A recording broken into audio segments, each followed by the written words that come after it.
porquequieroestarbien.com, el programa de salud mental de la Fundación Santo Domingo. La producción es de La No Ficción y Boombox de Caracol Televisión. Los gobiernos de Colombia y Argentina literalmente se mostraron los dientes. Alcanzó a hablarse de expulsión de diplomáticos que iban a expulsar desde Colombia a diplomáticos argentinos en retaliación a las ofensas del presidente Milei. En las últimas horas, el canciller y el embajador de Colombia en Argentina se reunieron para definir el rumbo de una nueva etapa en esa, de momento, conflictiva relación. Señor ministro Luis Gilberto Murillo, señor canciller, Catherine Ávila se encuentra con él. Adelante, Catherine. Hola. Néstor, buenos días. Ahí está el ministro. Adelante, Catherine. Néstor, me encuentro con el canciller encargado, Luis Gilberto Murillo. Acá lo escucha el canciller. Catherine, gracias. Canciller, buenos días. Buenos días, Néstor. ¿Cómo está? Bien, ¿cómo va usted, señor? Trabajando. Lo sé, no le faltan los chicharrones, ¿no? Sí, toca resolver los temas críticos. De eso se trata la gestión pública. Señor, sí. Señor canciller, sobre este tema de Argentina, ¿cómo arreglaron tan rápidamente la crisis diplomática? Bueno, no fue tan rápido, ¿no? Eso tomó su tiempo. Y realmente lo que pasó, y nosotros hemos sido claros que no aceptamos que se insulte, se respete la figura presidencial y al presidente Petro. Y ya, como usted sabe, hemos tomado medidas como gobierno de llamar a consultas al embajador Camilo Romero. Y pues obviamente frente a estos nuevos insultos se tomó la decisión de expulsar a algunos diplomáticos. Estábamos en ese proceso y recibimos señales de interés de desescalar esa situación. Y el presidente Petro me dio instrucciones precisas de trabajar por canales diplomáticos el hecho de llegar a la posibilidad de llegar a un entendimiento, y eso lo trabajamos con la canciller Diana Mondino, y en consulta directa con su presidente, y en el caso nuestro también en consulta e instrucciones precisas con el presidente durante la época de Semana Santa, que es una época de reconciliación. Entonces allí durante miércoles, jueves, viernes, sábado santo estuvimos en eso, hasta el domingo, la semana realmente, con momentos tensos y de búsqueda de ese entendimiento hasta que se pudo lograr afortunadamente. Sí, canciller, ¿y hay un compromiso del presidente Milei en particular de no volver a decir lo que dijo sobre el presidente Petro? Bueno, nosotros obviamente tuvimos muchas conversaciones. Lo que hemos dicho es que hay toda una historia de esta relación entre los dos pueblos hermanos. Es una relación de más de 200 años. Hay todo un entendimiento en muchos aspectos políticos, comerciales, entre los pueblos. Un intercambio muy importante. Hay una muy buena cooperación en términos de lucha contra redes criminales y cooperación judicial que ameritan que se llegue a este tipo de entendimientos. Y obviamente lo que hemos dicho y el comunicado es muy claro, que esta relación y los intercambios se tienen que hacer en un ambiente de civilidad, que es lo que esperan nuestros pueblos. Sí. Canciller, si le entiendo muy diplomáticamente, como usted me está sugiriendo, que hay un compromiso de allá. El presidente Milei había dicho, del presidente Petro, le había dicho asesino, terrorista. ¿También hay compromiso de aquí, de parte del presidente Petro, que le había dicho en algún momento nazi, fascista al presidente Milei? Nosotros consideramos que todos esos intercambios en ese tono están superados y hemos encontrado un área de entendimiento. Sí. Canciller, ¿cuándo viene la canciller, su colega, la canciller Diana Mondino, a Colombia? ¿Finalmente esa visita se va a dar? Sí, estamos trabajando en fechas. Uno es un gesto de la canciller Mondino de visitarnos precisamente para ratificar ese nuevo momento de las relaciones. Nuestro embajador viaja muy pronto a Buenos Aires también en un viaje para tener presencia inicial, y son gestos recíprocos de los países. Ellos tomaron la iniciativa, obviamente, de que su canciller viniera acá para... Sí. Canciller, estamos en un nuevo momento. Sí, se nos había cortado, discúlpeme. Señor canciller, la situación de cerca de 100.000 jóvenes colombianos estudiantes en universidades argentinas pesó dentro de la ecuación que se valoró para ponerle cabeza fría, meter en el congelador lo que estaba pasando en las relaciones binacionales entre Colombia y Argentina. La verdad es que, como usted sabe, el presidente Petro tiene un apego muy importante a las prioridades de la juventud y sobre todo estudiantes, no solamente los estudiantes, las familias, la ciudadanía colombiana allá, claro. La Argentina acá, inclusive inicialmente como teníamos previsto, la toma de esta decisión era que no afectara los servicios consulares para no tener impacto directo en esta población. Así que todos esos factores realmente pesaron y la población estudiantil en Argentina fue muy activa en esos días, enviando comunicaciones, muchas comunicaciones a nuestro cónsul Germán Gómez, también a nosotros directamente, invitando a que se encontrara un punto de entendimiento. Vale, pues esta es una muy buena noticia. Por un lado, superar en términos diplomáticos la crisis que hubo la Semana Santa con Argentina. Pero no es la única, señor canciller. Quisiera preguntarle de la otra crisis. Me parece que allí las noticias no son buenas. La crisis con el gobierno de Israel. Finalmente, Colombia tiene decidido, ¿va a romper relaciones con Israel? El presidente Petro ha dado unas instrucciones muy precisas de que si no se cumple, obviamente, con la resolución expedida por el Consejo de Seguridad, después de tantos intentos, y en la configuración de lo que hemos visto, es inaceptable lo que está sucediendo en Gaza. Realmente es inaceptable para un Estado en términos de los índices de decencia del mundo moderno. Sí, se va a tomar la decisión de suspender, romper relaciones con Israel. Estamos en ese proceso, evaluando opciones. ¿Y qué quiere decir en la práctica que rompemos relaciones con Israel? ¿Eso qué afecta? Israel es un país con el que Colombia ha tenido una larguísima tradición en temas comerciales y militares, por ejemplo, canciller. ¿Eso cómo afecta estas relaciones? Bueno, estamos evaluando todo eso. Es un tema muy de alta prioridad en la revisión que estamos haciendo en Cancillería y obviamente daremos a conocer esos detalles en su momento, pero todavía estamos en un periodo de espera y evaluación. Canciller, y en ese mundo diplomático en el que usted es la cabeza en Colombia, se anuncia que se cortan las relaciones diplomáticas con un Estado, ¿y por qué no se hace? ¿Por qué se hace el anuncio sin emitir la decisión respectiva?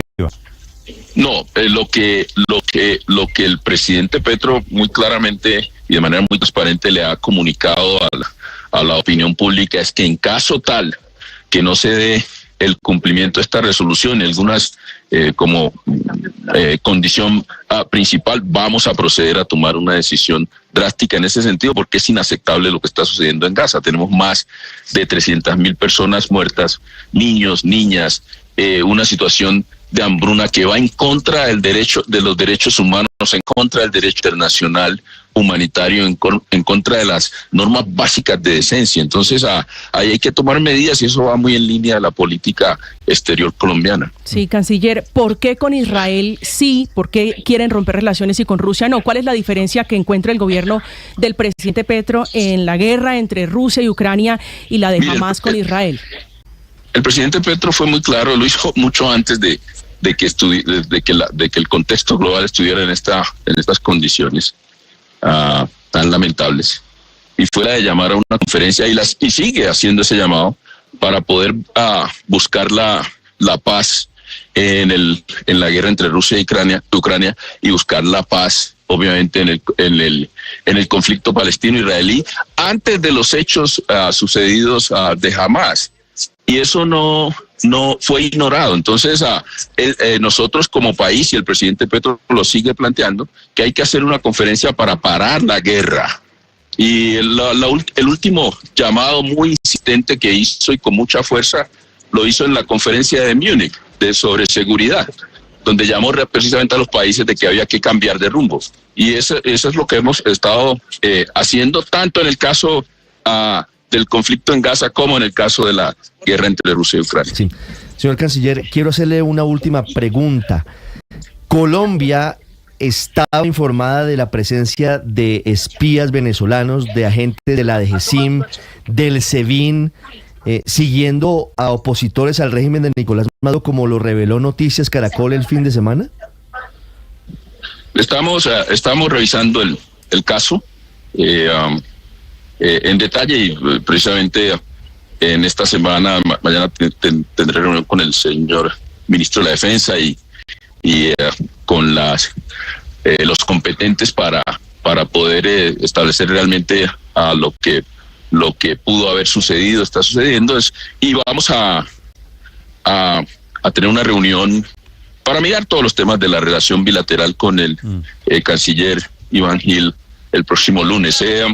Pero estamos obviamente abordando el caso. Lo que sí no aceptamos que se den expresiones desobligantes frente a la libertad de prensa en Colombia. El Caracol Televisión es un medio muy serio, que ese es un informe periodístico que lo vamos a revisar, pero nosotros, como usted sabe, tenemos un compromiso indeclinable con proteger a la libertad de prensa en Colombia, y no creemos conveniente, es inaceptable que se lancen expresiones de ataque a un medio que ha realizado un informe periodístico. Esa me parece que es canciller. Ya me tengo que retirar, pero le iba a decir, seguiremos hablando, Néstor. Muchas gracias por la oportunidad. Le iba a decir, si me permite, que me parece que es una gran constancia esa. Le entendí que usted se reúne pasado mañana, el viernes, con el canciller de Venezuela. El lunes tenemos programado hay una sesión, hay una reunión de la Comisión de Vecindad Colombo-Venezolana, y usted sabe que tenemos una relación que tiene distintos aspectos, por mencionar uno, el comercial, donde ya llegamos a $700 millones de intercambio. Creo que hay muchos aspectos que tenemos que discutir, y obviamente allí tocaremos algunos asuntos que son de interés de ambos países. ¿Usted va para Ese Caracas? Es uno de ellos. ¿Va para Caracas o él viene a Bogotá?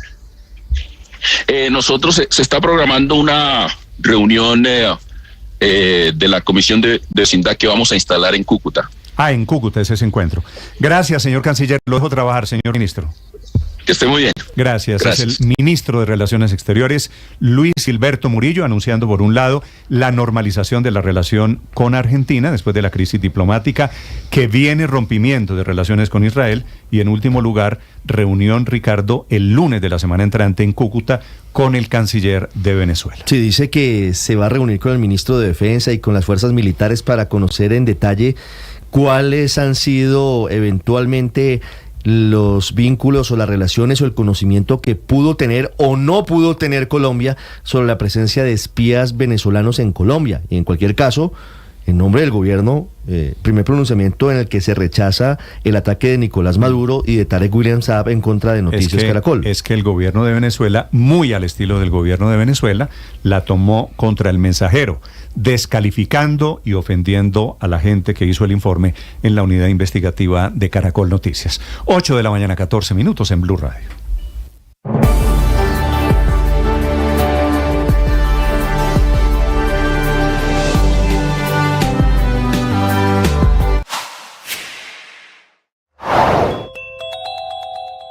Embalses que hoy amanecen al 31.4%, cada vez más cerca de llegar al nivel crítico del 27%, que obligaría a interrupciones y a cortes en el suministro de energía, y con unos precios en la bolsa que no paran de subir, pasando en los últimos días de 500 a 1.186 pesos el kilovatio hora. Alza que se va a sentir en la factura de abril, como lo advierten gremios de comercializadores como Codisgen, que habla hoy de un incremento en el componente de generación superior al 10% particularmente para los 10 millones de usuarios de la costa, que son los más expuestos al mercado en bolsa y con menor cobertura de contratos a mediano y a largo plazo, cuyas facturas triplican o cuadriplican lo que se paga al interior del país y para quienes el kilovatio hora podría pasar de 1.128 a 1.250 pesos, con una factura de luz para el estrato 1 que podría subir de 110.000 a 121.000 pesos y que en el caso del estrato 4, en donde ya no hay ningún tipo de subsidio, podría subir de 420.000 a 460.000 pesos.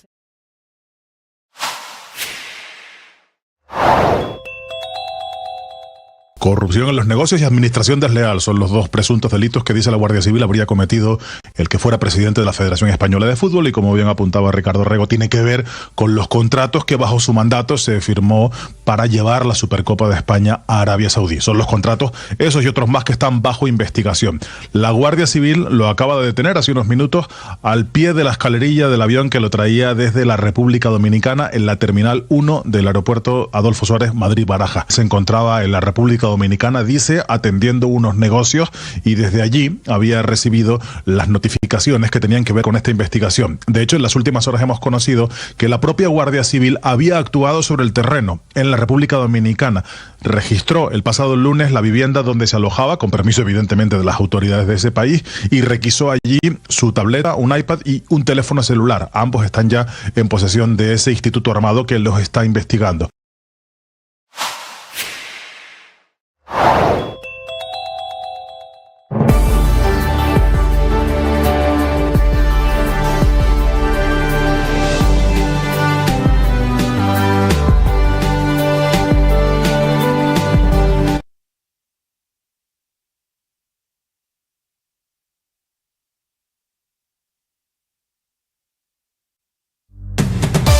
El precio de las acciones, las monedas y lo que pasa en las bolsas se lo cuenta Mañanas Blue. La cifra, la economía del momento, Víctor. Néstor, noticia muy importante en medio del complejo panorama y el estrés por el que atraviesa nuestro sistema energético por el fenómeno de El Niño, el retraso en proyectos, el mayor consumo, la caída en los embalses y la falta de CREG. Y la noticia tiene que ver con uno de esos elementos, el nivel de los embalses. Mucha atención, Néstor, porque ayer los embalses agregados para la generación de energía dejaron de caer y de hecho XM está reportando un pequeño crecimiento diario de 0,06%, manteniéndose sobre el 31,4%.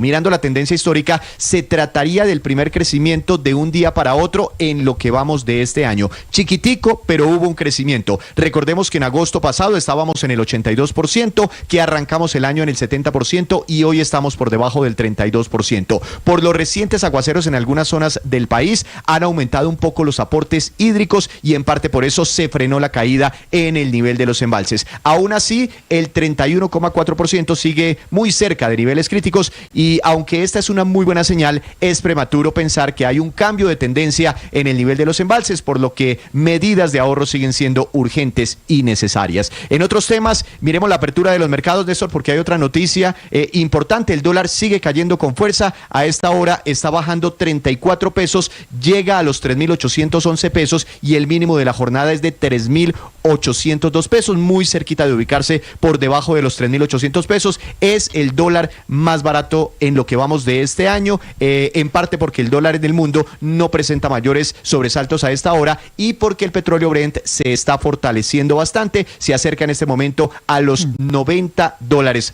por barril. Muy bien, estas son las Néstor, noticias, ¿me permite? las noticias de la economía. Señora, le permito, claro, Paola. Sí, me permite decirle una cosita. Es que a propósito pues de números y de economía, llevo toda la mañana pensando que este tema de Sanitas va a tener una arista y un ángulo económico que es muy importante y que hay que empezar a considerar. ¿Qué es cuál? Y es que es ni más ni menos que el ángulo de los acuerdos de inversión que hay con España.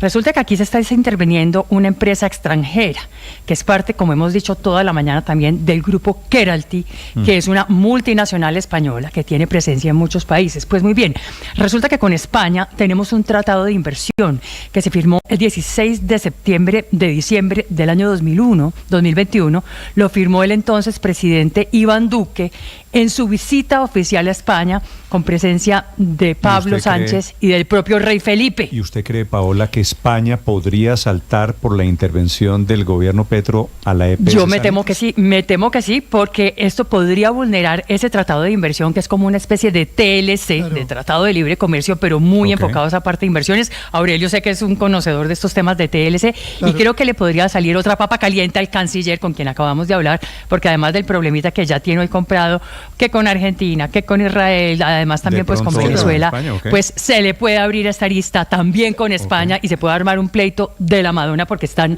haciendo una intervención de una empresa extranjera.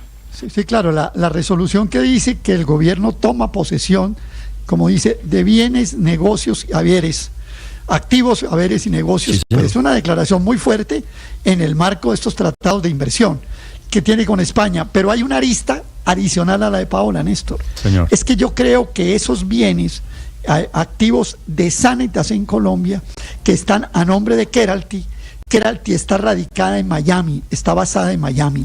Es la información que yo tengo. Luego se puede venir una controversia en un tribunal de arbitramiento, o bien por el tratado de inversión con España, o bien por figuras de expropiación, de alguna manera entendida así, por el Tratado de Libre Comercio con Estados Unidos. Aurelio, el gobierno responderá que esto es una intervención, no es una expropiación, que tiene plazo, ¿no? Que ellos se dan un año de plazo. Sí, pero hay así un detalle. Usted y yo sepamos que las intervenciones aquí suelen terminar en algo que va más allá. Pero hay un detalle que quiero agregar, es que la toma de los activos, bienes y negocios de Keralty y de Sanitas también tienen que ver con un posible levantamiento del velo corporativo de todo el grupo.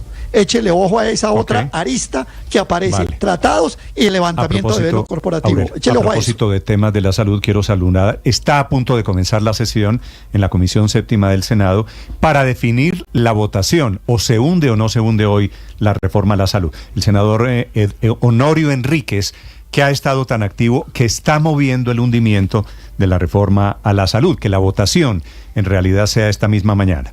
Senador Enríquez, buenos días. Néstor, un saludo especial para usted, para todo su equipo de trabajo, obviamente a la audiencia, muy buenos días. El senador Honorio Enríquez fue el protagonista de esa jugada de ayer con la que volvieron a derrotar al gobierno. ¿Usted cree que van a votar esta mañana la reforma a la salud, senador Enríquez? Yo creo, Néstor, sí. Nos tocó ayer apelar al estatuto de la oposición para que se fijara en el orden del día la discusión de la reforma a la salud. Así sucedió, y en efecto ahorita a las 8:30 daremos inicio a la sesión, abriendo con la discusión de la reforma. Sí, senador, ¿cómo fue lo de ayer? Porque levanta la sesión la presidenta de la comisión, la senadora Marta Peralta, y usted dice, acudo al estatuto de la oposición, y eso es lo que permite convocar a la sesión de hoy. ¿Cómo fue ese episodio, senador? Bueno, primero, efectivamente, la presidenta de la comisión levanta la sesión, y ahí inmediatamente yo apelo a la decisión como lo establece la ley quinta en su artículo 44, que dice que las decisiones de la presidencia son apelables en la misma sesión. Se pide que se abra la votación para solicitar si se continúa o no con la sesión. Efectivamente, 10 senadores votan para que se continúe la sesión, y a renglón seguido yo decido con nuestra bancada invocar el estatuto de la oposición al artículo 19, donde se nos permite que se fije un orden del día como lo establezcamos nosotros, y para esos efectos dijimos hoy era el estudio de la reforma a la salud. Pero es decir, ¿presidirá la sesión la senadora Marta Peralta o la presidirá la oposición? Vamos a ver qué decisión toman ahora al inicio de la sesión, pero independientemente de ello, hoy se inicia la discusión de la reforma a la salud. Esperamos votar la reforma a la salud como lo hemos manifestado ya 9 senadores en sentido negativo, porque nosotros pensamos que es una reforma lesiva para los intereses de la salud de los colombianos, acaba con el sistema, y han venido implementando la famosa crisis explícita milimétricamente, paso a paso. Sí, senador Enríquez, pero usted habla de los 9 de 14 que firmaron esa proposición de hundimiento, de archivo, pero están recusados. ¿Qué pasa con esas recusaciones, senador? Bueno, esa es una extraordinaria pregunta y me alegra que me la hagan. Resulta que la ley quinta, para que tengamos un amplio conocimiento de ello, establece que cuando se inicia la discusión, dice antes, durante o después de la discusión, usted puede presentar los impedimentos que haya lugar, que usted como congresista considere que usted se encuentra impedido. Primero va el impedimento, que es la recusación. Cuando usted presenta el impedimento, se vota el impedimento. Si se lo votan positivo, usted está fuera de la discusión. Si se lo votan negativo, usted continúa en la discusión del proyecto. En palabras coloquiales, y si se me permite la expresión, impedimento mata recusación. Y eso corresponde al fuero interno de cada senador. Hoy se presentarán, hoy se discutirán, hoy se votarán. Aquí han acudido argucias de vamos a recusar a los senadores, pero ¿qué van a recusar si es que ni siquiera habían fijado en el orden del día la discusión de la reforma a la salud? Hoy es que se inicia el debate. El senador que tenga un impedimento, que considere que lo tenga y no presente el impedimento, ahí sí procede una recusación. Pero es decir, de oficio, como lo hizo en sus redes sociales el senador Wilson Arias, ¿no procede el estudio de esa recusación por parte de la Comisión de Ética del Senado? El senador Wilson Arias debe estudiar la ley quinta, y la ley quinta es muy, pero muy clara cuando dice que los senadores tienen la potestad de presentar los impedimentos, y los impedimentos van primero que las recusaciones. Senador Enríquez. Es más, si ustedes me lo permiten, les voy a recordar algo. Señor. El ministro del Interior, yo lo coloqué ayer el audio, lo dijo cuando el trámite de la reforma pensional. Ahí está el audio, ahí está la intervención del ministro. Lo ha reiterado. Entonces yo hago una reflexión y una pregunta. Para unas sí y para otras no. No. Al final la ley quinta es una sola. La ley quinta es una sola, la ley quinta no la puede amañar. Mire, senador Honorio Enríquez, le preguntaba por el senador Wilson Arias y la recusación que anuncia por redes por la supuesta financiación de partidos políticos y de congresistas, de los que hoy están apoyando el hundimiento de la reforma a la salud por parte de Keralty. Acto seguido, después de lo que pasó ayer en la Comisión Séptima, que es una derrota evidente y estruendosa del gobierno, viene la intervención de la EPS Sanitas por parte de la Superintendencia de Salud. ¿Esos hechos, esos actos, llevan a algún tipo de prevención o de temor por parte de ustedes en el momento de votar positiva la ponencia de archivo de la reforma? Yo le hablo en lo personal y le puedo decir también lo que yo infiero del grupo en lo personal. Yo no me dejo intimidar por ese tipo de decisiones. Ahora, lo de la intervención de Sanitas para mí es una implementación de la reforma a la salud a la brava. Es Sanitas, el proyecto piloto del gobierno para implementar la reforma a la salud. Así lo veo yo. Pero independientemente de ello, yo no cedo ante ese tipo de presiones. Yo me conozco muy bien la ley quinta. La he aplicado como congresista, como presidente que he sido de la comisión, como vicepresidente del Senado, etcétera, etcétera. Y uno ahí tiene que obrar de conformidad a las decisiones que están enmarcadas en la Constitución política, en las leyes. Y en lo personal, a mí no me ha financiado ningún Keralty ni ninguna institución o empresa que tenga que ver con el sector salud. Entonces, cada quien es preso de sus miedos, o cada quien es dueño de sus miedos, y cada quien obrará conforme a su leal saber y entender. Aquí, yo le digo, las intimidaciones y las presiones no van a dar paso a que los congresistas cambiemos las decisiones que, entre otras, ya tenemos muy bien fundamentadas. Senador Enríquez, la sesión en la Comisión Séptima está a punto de comenzar, son las 8:29. ¿Usted ve alguna posibilidad de que se salve esta reforma a la salud? ¿De que aparezca alguna jugada, de que alguien se voltee? Ninguna, Néstor, en absoluto. Hay 8 senadores firmes, se sumó una senadora que es la senadora Ana Paola Agudelo. 9 senadores hemos expresado nuestra férrea voluntad de que vamos a votar negativa a la reforma a la salud, y yo tengo la firme convicción de que ahí nadie va a cambiar su voto. 9 de 14 senadores que van a hundir seguramente si hay votación, y eso todavía depende si hay votación esta mañana. Senador Enríquez, gracias. No, a usted, Néstor, saludo especial, los mejores deseos. Lo dejo que atienda la sesión parlamentaria. Me va contando, por favor, lo que sucede. Muchas gracias. Allá tengo periodistas, por supuesto, que están atentos al ya cubrimiento. llegó el primer congresista, ya llegó el senador liberal Miguel Ángel Pinto, muy juicioso. Miguel Ángel Pinto, que está con los 9. Claro, es liberal y está apoyando el hundimiento de la reforma a la salud. Ya está sentado juicioso. 8:30. Así que sí, y en esta tienen que ser puntuales. Claro. Porque si no se aparecen a tiempo, ya usted sabe, Aurelio, lo que puede ¿Usted pasar. se imagina el nuevo escenario donde no la hundan, por decir algo? ¿Usted se imagina ese escenario? Intervenidas sanitas y eso sería un escenario... No, padre, extraño. La verdad es que hay 9 congresistas que ya cantaron su voto. Y que sería terrible que alguno de ellos se echara para atrás. No hay nada que haga pensar. No hay posibilidades. Hay que insistir en una cosa. Para utilizar y menos con lo que ocurrió ayer. Es decir, el gobierno quemó las naves. Sí. Con el mensaje directo de la intervención de Sanitas, el gobierno quemó las naves de cualquier tipo de posible consenso. Sé que es un lugar común, padre, pero esta es crónica de una muerte anunciada. Es que leamos lo que pasó ayer. Lo que pasó ayer, yo insisto, es que arrancó la reforma a la salud por la vía de los hechos. Casi que diciéndoles, ¿cómo es la famosa frase del caracol? Ahí les dejo su tal por cual hundimiento, ¿cierto? Eso fue lo que les dijo ayer con lo de la intervención de Sanitas. Ahí les dejo su tal por cual hundimiento, señores de la Comisión Séptima del Senado, que la reforma va a arrancar y en mayo con los maestros vamos a seguir y ya tenemos 26 millones o más de afiliados controlados por el gobierno. Eso fue lo que les dijo ayer el gobierno en palabras sencillas a los señores de la Comisión Séptima del Senado. Ahí les dejo su tal Néstor, pero lo sorprendente acá... Su casa, su HP, casa pintada. 8:31 Néstor, minutos. Acá, Daniel, señor.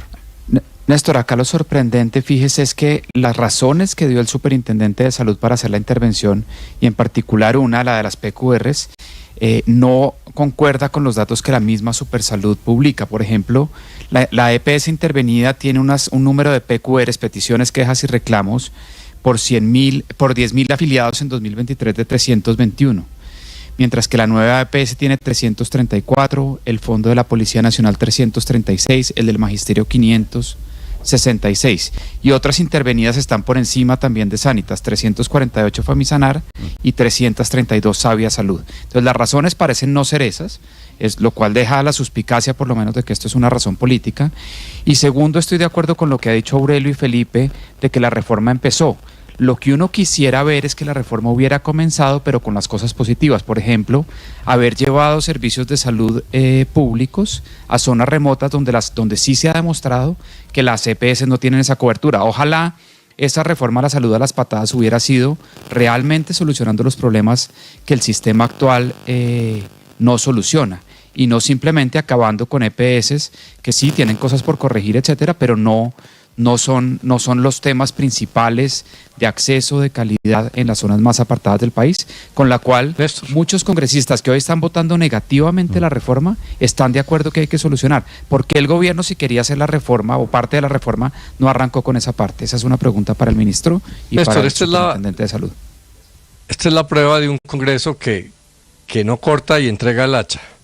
Porque si realmente están tan preocupados de que se haga una reforma a la salud a las patadas, como dicen algunos, ¿por qué lo permiten? ¿Por qué el Congreso, que tiene mayorías en esa comisión, tiene 8 o 9? El gobierno solo tiene 4. No intenta modificar ese proyecto. Y si tiene buenas ideas, pues ponerlas para salvar un sistema de salud. Porque ya salimos del negacionismo de decir que no hay una crisis. Claro que hay una crisis de billones de pesos. Claro que es inminente que el gobierno siga un camino. Si la oposición está en desacuerdo con ese camino, ¿por qué no utiliza el Congreso? ¿Por qué solamente hunde reformas? ¿Por qué el Congreso se volvió inane para los grandes temas del país y no es capaz de seguir de ninguna reforma? Álvaro, y los congresistas solo se quejan o hunden. Contemple la posibilidad. Yo le respondo, Álvaro, porque resulta que en este momento cualquier ponencia alternativa tendría que conciliarse con la de la Cámara. Tendría que resolverse vía conciliación.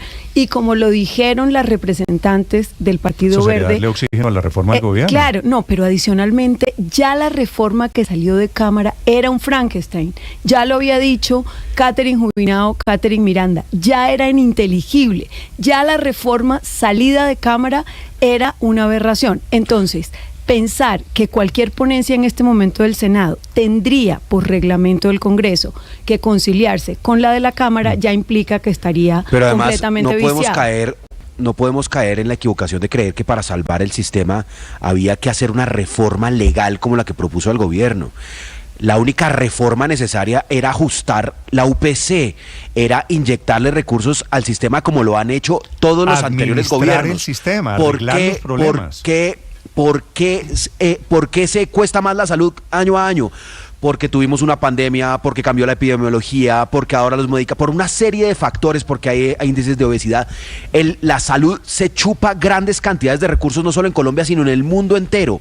Y la forma de administrar y de mejorar la calidad del servicio no es proponiendo profundos cambios legales, que eso lo único que hizo fue generar incertidumbre durante 1 año y medio, sino administrándolo. A veces hay que hacer intervenciones, a veces hay que inyectar más recursos, ajustar la UPC. ¿Posibilidad de que se salve milagrosamente esta reforma a la salud hoy en la votación de esta mañana? Esta reforma está absolutamente hundida, y de hecho le cuento, Néstor, ayer el ambiente en el Senado que se debatía la reforma pensional, cuando se anunció este tema de Sanitas, no tenía nada que ver, por supuesto, porque estaban discutiendo la pensional, pero se enrareció completamente. Entonces, los anuncios de constituyente, estas medidas arbitrarias como la intervención de Sanitas, lo único que genera en el Congreso y en los sectores no del pacto es rechazo, es preocupación, y eso lo que hace es generar un pésimo ambiente para las reformas, no únicamente la de salud, sino también ayer la pensión. Además, el forcejeo en el Congreso para que se hunda, lo único que hace es más dolorosa la caída. Francamente, el gobierno ha debido permitir que se realizara la votación, que se va a terminar realizando hoy o mañana o pasado, yo no sé cuándo. Puede ser que hoy se arme un zaperoco de gran magnitud y termine levantada la sesión y terminen diciendo que la comisión de ética y lo que usted quiera, pero todo eso lo único que hace es, insisto, hacer más dolorosa la muerte de ese proyecto, que además, aún si lo aprobaran, es inoperable. Ese proyecto no se entiende. Si llegaran a aprobarlo, alguien lo cogería, esos papeles, y diría como esas cajas que dicen este lado arriba, pues esta no dice cuál es este lado arriba y no se sabe por dónde hay que coger esa caja. Entonces, eso es realmente inoperante. La reforma a la salud está muerta. Ahora, a mí me llama la atención, Néstor, y realmente me impacta mucho durante todo, desde ayer y hoy, toda la conversación.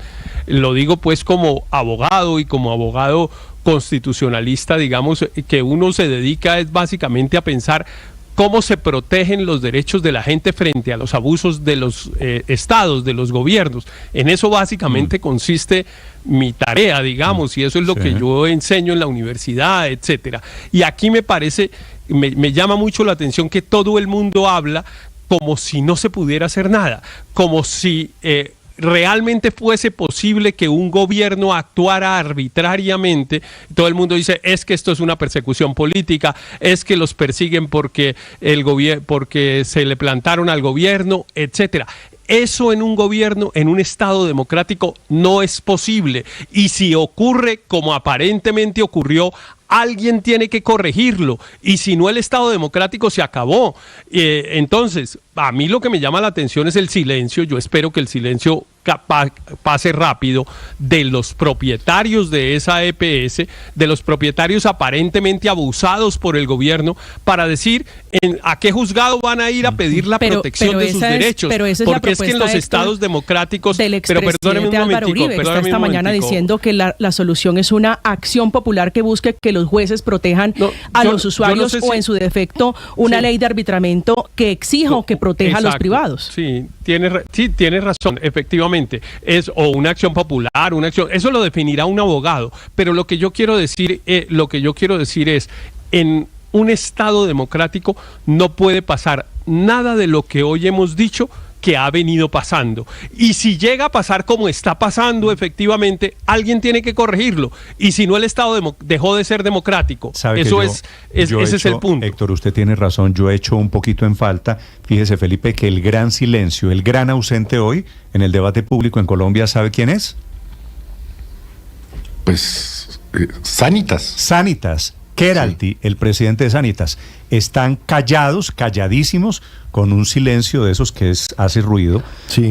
Lo que pasa es que así les ha ido cuando hablan. El ministro de Salud y el superintendente. Así les va cuando hablan, que los cogen contra la pared. Como al final tienen... Sí, pero ya están enterrados. Pero al final lo que pasa es que lo que nos han dicho es que necesitan esperar línea desde España, desde la casa matriz, para saber de qué manera van a actuar. Aquí, como lo hemos dicho, puede que haya acciones legales, haya demandas en curso eventualmente, se reserven el derecho de entablar ese tipo de actuaciones, pero también ruidoso el silencio de los responsables de la intervención, porque anoche aparece. Solamente una lacónica declaración de 2 minutos 12 segundos del superintendente de salud y del ministro Jaramillo en la Casa de Nariño, sin derecho a preguntas para los periodistas, es decir, perfectamente habría podido ser un video, porque no aceptaron preguntas y hoy no aparecen. Suele pasar cuando las preguntas... ¿Por qué no explican? Cuando las preguntas son incómodas. 8:40 minutos. Saludo en un minuto al nuevo rector, al reelegido, en realidad, rector de la Universidad de Antioquia.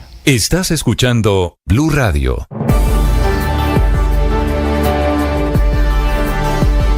Atención, hay una noticia urgente. Señoras y señores. Tendencia a nivel global. Bienvenida, mil gracias por estar con nosotros hoy aquí en Blue Radio. Usted enfermo por el fútbol y los compañeros de seminario en retiros. Rezando rosario y yo...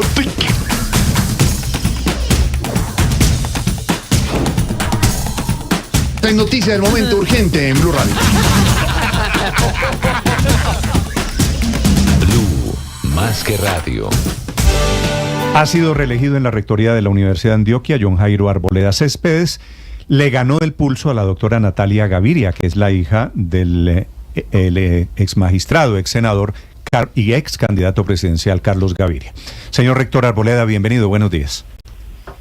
Néstor, buenos días a usted, a todo el equipo de trabajo, a todos sus amables oyentes. Sí. Muchísimas gracias. Rector, buenos días, gracias por el tiempo. Felicitaciones, primero que todo. ¿Cómo fue el pulso? Porque veo que lo está declarándose derrotado el gobernador Rendón, el gobernador de Antioquia, y me da la impresión de que lo está celebrando el presidente Petro. ¿Finalmente usted fue reelegido con los votos del delegado del gobierno? Yo tengo una enorme satisfacción. Hay 3 criterios, Néstor y oyentes, para designar rectores en nuestra universidad de acuerdo a nuestro estatuto. El primero es el programa que se presente para el trienio. Nosotros tenemos periodos de 3 años con reelecciones indefinidas. La hoja de vida, la trayectoria del candidato y la consulta. Lo que le satisface a uno mucho es el apoyo de la comunidad universitaria, y entonces los representantes de esa comunidad universitaria tenían muy presente la consulta. Yo terminé primero en la consulta en todos los estamentos consultados en la universidad. También están presentes los empresarios que tienen una silla con voz y voto en el Consejo Superior. Eso suma ya entonces 4 votos, porque estamos hablando de profesores, de los representantes de las directivas académicas, los decanos y los egresados, los empresarios, y finalmente un voto del Ministerio de Educación y uno de la Presidencia de la República, que también tiene asiento en Consejo Superior. Claro, señor rector, en esta puja, en esta elección de rector de la Universidad de Antioquia, ¿usted se considera el candidato del gobierno del presidente Petro?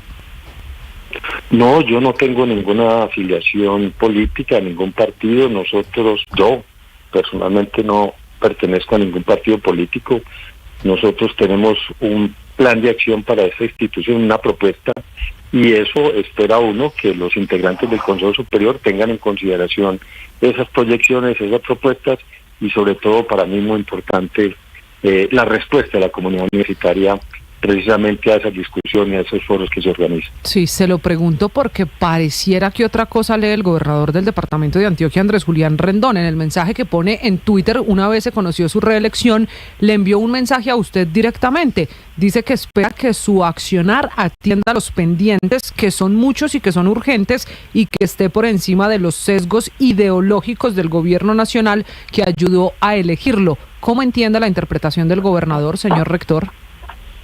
No, yo no tengo ninguna duda de que ese va a ser mi actuar, articulado al compromiso que uno tiene con nuestra universidad para ejecutar los planes de acción. Lo otro simplemente me parece que no hace parte de lo que yo tengo para ofrecerle a esta institución. Lo que pasa es que usted es el actual rector y usted fue reelegido y el gobernador cree que hay muchos pendientes y que son urgentes. ¿Sabe a qué se refiere? ¿Cuáles son esos pendientes en la Universidad de Antioquia que usted va a seguir dirigiendo?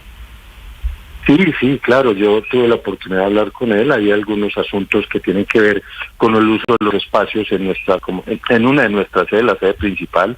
Ahí tenemos, por supuesto, asuntos de convivencia, asuntos de uso de esos espacios, alguna presencia importante de ventas informales, pero de productos lícitos. Hay otros temas que tienen que ver con una participación que esperamos nos acompañen las fuerzas, digamos, las autoridades competentes para esos temas que son delictivos. Rector, estoy hablando de microtráfico, señor. Sobre actividades ilícitas, hay una delgada línea entre lo que es el derecho a la protesta y cuando eso se convierte en actos violentos y cuando eso se convierte incluso, según algunos, en actos de terrorismo. Y le hablo directamente, además con un contrapeso que siempre está allí, es la autonomía universitaria. Lamentablemente, la Universidad de Antioquia se ha convertido en eje de protestas violentas recientemente. Ha sido histórico, pero recientemente hemos visto casos como, por ejemplo, el de la patrulla de la policía que fue ingresada a la universidad, al campus universitario, y fue incinerada por encapuchados. ¿Cuál va a ser su actitud? ¿Va a ser la misma que ha tenido hasta ahora frente a este tipo de violencia en la universidad? Pues nosotros siempre nos hemos declarado víctimas de actos violentos en nuestra institución. Yo creo que siempre vamos a rechazar, estoy absolutamente seguro que esta comunidad rechazará actos violentos, actos de enfrentamiento, actos en ese sentido que usted lo describe. Por fortuna estos temas, por infortunio, son recurrentes. Usted lo menciona, históricamente ha sido, digamos, objeto de actos violentos en la universidad. Esperamos que las voces de rechazo y una voz única de la institución reclamando, exigiendo que las universidades, todas los campus universitarios, sean libres de violencia. Sí, doctor Arboleda, ¿usted va a cambiar vicerrectores? Sí, yo tengo que hacer muchos cambios, Néstor. Yo tengo que, por supuesto, tramitar con las personas adecuadas. Yo tengo un enorme agradecimiento con las personas que nos han acompañado, pero por supuesto hay que renovar y sobre todo recobrar energías para este trienio. Ahora que usted me confirma que viene cambio de vicerrectores, me dicen personas que estaban allegadas al proceso que los vicerrectores se volvieron botín de la negociación. ¿Usted le ofreció a alguien, señor rector, el voto a cambio de alguna vicerrectoría?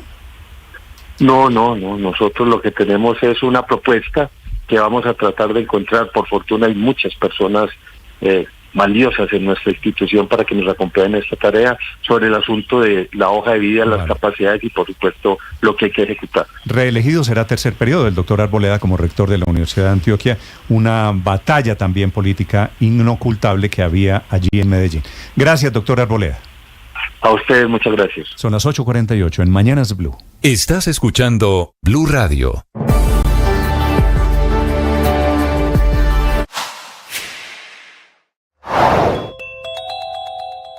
Hablemos de la investigación en curso. Esta vez la Fiscalía, la SIGIN, la CIPOL y diferentes entidades de la Policía Nacional investigando quiénes fueron los que abandonaron ese artefacto que explotó a las 9:15 de la noche detrás del CAI del barrio Claret en la localidad Rafael Uribe en el sur de la ciudad.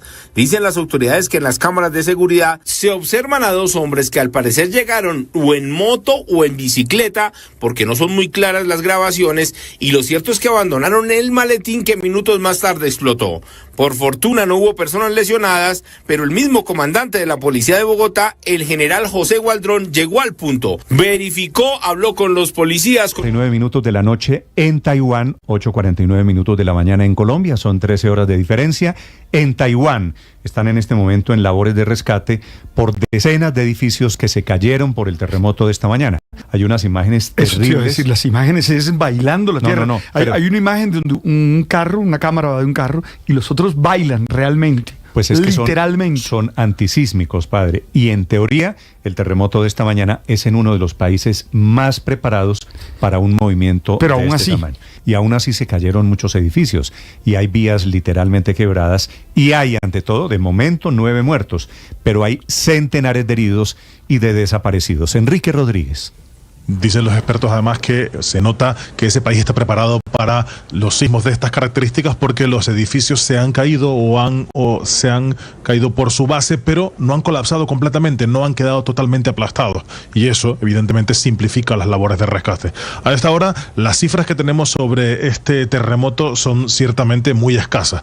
Seguimos con un balance de 9 muertos, más de 10 horas después de que se haya producido el movimiento sísmico, aunque eso sí, los desaparecidos ya se señalan por miles en todo el país como consecuencia precisamente de esos edificios, pero también de personas que estaban circulando en túneles y otros tantos, unas 1000 personas aproximadamente, que se encuentran en un monte en los alrededores de Taipei, de la capital del país, que se habrían visto atrapadas como consecuencia del deslave de una de las montañas por las que se encontraban caminando. Pero la situación allí sigue siendo muy complicada. Los habitantes de la capital de Taipei relataban así lo que había pasado. Hablaban de casas que se movían y de una huida a toda prisa hacia la calle.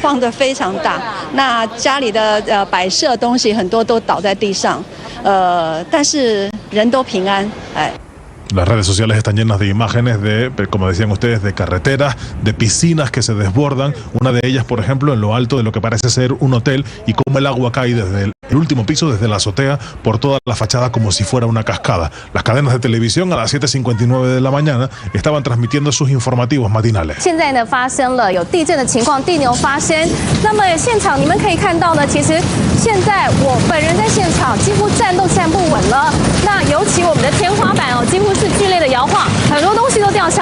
Y los presentadores tenían que agarrarse a los decorados, a las paredes, para mantenerse en pie como consecuencia de la fuerza de este sismo, que ha tenido una magnitud de 7,4. Y lo que más ha preocupado a los expertos, ha tenido una profundidad de apenas 34 kilómetros. Por eso se ha sentido con tanta intensidad en la Tierra. En septiembre del año 99, un terremoto de apenas 2 décimas más, de 7,6, mató unas 2.400 personas en Taiwán, que es una zona de gran actividad sísmica, porque se encuentra justamente, nuestros oyentes recordarán, frente a las costas de China y entre los archipiélagos de Filipinas y Japón, es decir, en una zona de contacto, de fricción entre placas tectónicas. Por tanto, allí el movimiento sísmico está prácticamente garantizado. Las autoridades del país han pedido a sus ciudadanos que mantengan todas las precauciones, porque van a venir más réplicas en las próximas horas y algunas pueden ser de gran intensidad. De hecho, en las últimas horas se han producido por lo menos 150 de esas réplicas que han complicado aún más las labores de rescate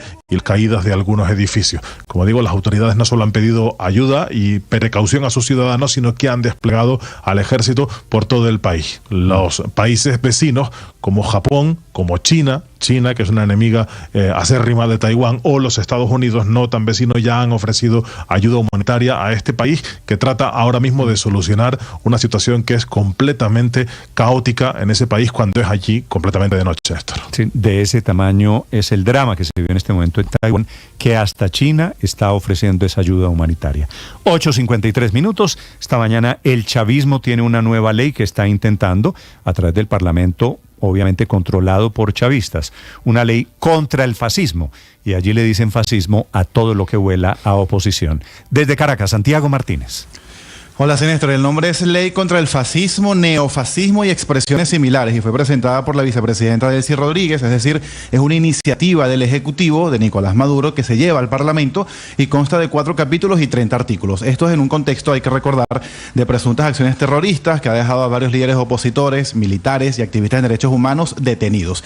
En su exposición, la vicepresidenta destacaba que la ley busca establecer los medios y mecanismos para preservar la convivencia pacífica, la tranquilidad pública y el ejercicio democrático de la voluntad popular, pero a la vez se advierte, Néstor, que prácticamente quedarían prohibidos o sujetos de sanciones opiniones que denigren en contra de las instituciones del Estado. Es decir, pareciera que críticas duras o fuertes podrían ser objeto de algún tipo de castigo a la persona que lo emita.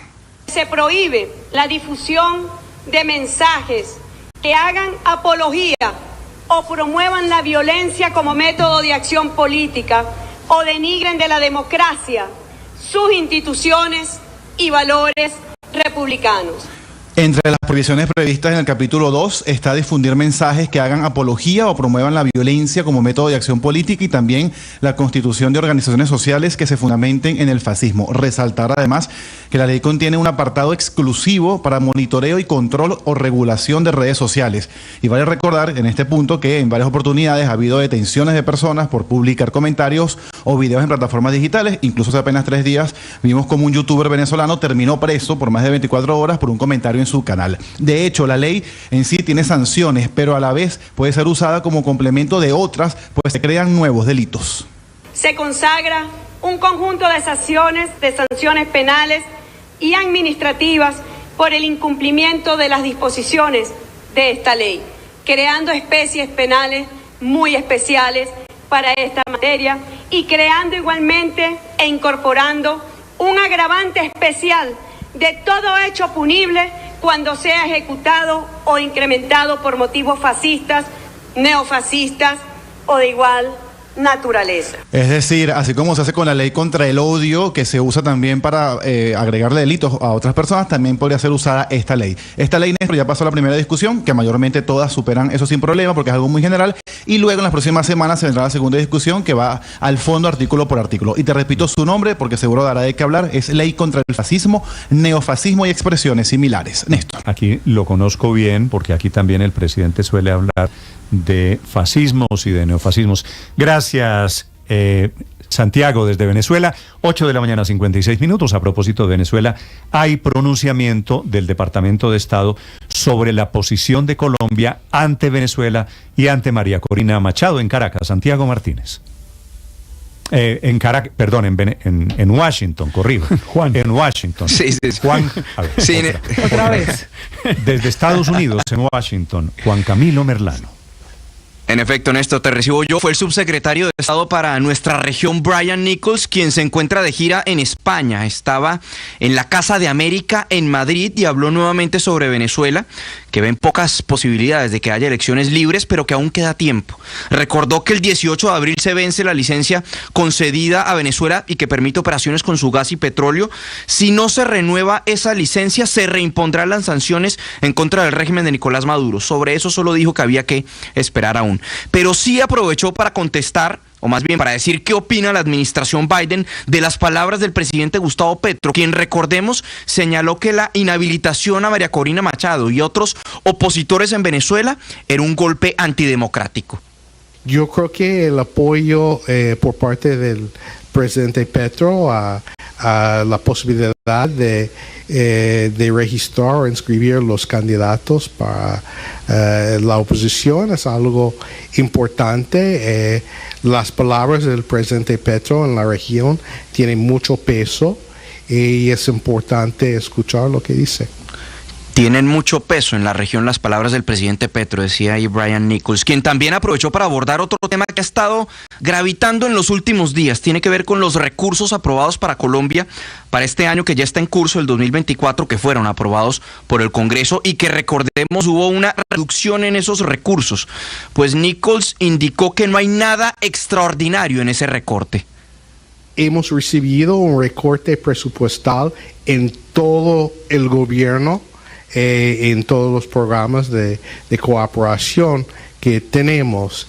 Yo creo que de haber podido mantener un nivel tan alto para Colombia es una muestra de la colaboración entre los dos países, porque Colombia es el país que más recibe en el hemisferio y sigue así. Dando a entender entonces, Nichols, que fue una determinación del Congreso y destacando que Colombia sigue siendo el país en el hemisferio occidental que más recursos de cooperación recibe por parte de los Estados Unidos y que naturalmente destaca, o más bien el Congreso es el que aprueba los recursos presentados por el presidente. Habrá que ver cómo avanza esa aprobación, pero para el presupuesto del próximo año, el 2025, que recordemos, Biden propuso unos 413 millones de dólares para Colombia, Néstor. Juan Camilo, gracias. 8 de la mañana, 59 minutos. Estos son pronunciamientos desde Washington a propósito de la posición de Colombia, Felipe, del presidente Petro frente a Venezuela. Oiga, hablando del presidente Petro, tengo una pregunta, una inquietud, Señor, una duda. ¿De carácter internacional? No, de carácter doméstico. A ver, Felipe. ¿Por qué el presidente Petro está apareciendo en eventos en la Casa de Nariño con gorra, con cachucha. Me llamó mucho la atención verlo posesionando a la magistrada del Consejo de Estado con gorra, y ha hecho un par de reuniones siempre con gorra. Pero ¿y sí, por qué la Casa de Nariño no está haciendo tomas cercanas o close-up al presidente cuando suele hacerlo? Felipe, yo le he hecho close-up, yo le he hecho acercamiento, yo he tenido la misma inquietud que usted sobre el presidente Petro. Es raro ver a un presidente de la República en un acto oficial con cachucha, ¿cierto?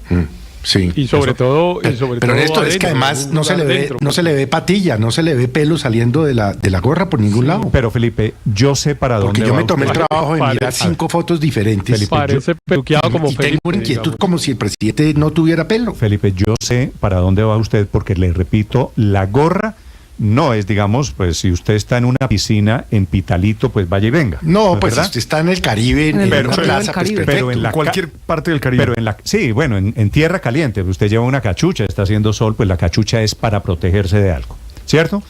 Sí, correcto. Pero, Felipe, a su suspicacia, yo lo único que le puedo decir es, el viernes de la semana pasada, el presidente de la semana...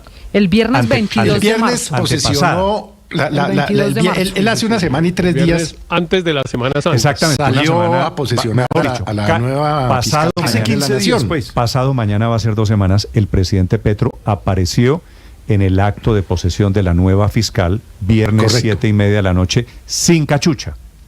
Es la última fotografía que yo tengo, ahí la puede ver usted. Sí, y ahí, Felipe, se le ve el pelo, se le ve el cachumbo natural al presidente Petro. Algo está pasando, y si no está pasando, Felipe, pues que lo aclaren, ¿no? Pero sabe, porque Felipe, es que después de esa foto, las fotos que uno ve, fíjese que, por ejemplo, en esa toma que estamos viendo en YouTube, la cámara de Palacio no le está haciendo close-up al presidente. ¿Saben desde cuándo, Néstor? Yo hice esa misma búsqueda, no solo en la página web de la presidencia. Creo que la de la presidencia. Creo que todos hemos cogido de la foto del presidente amplia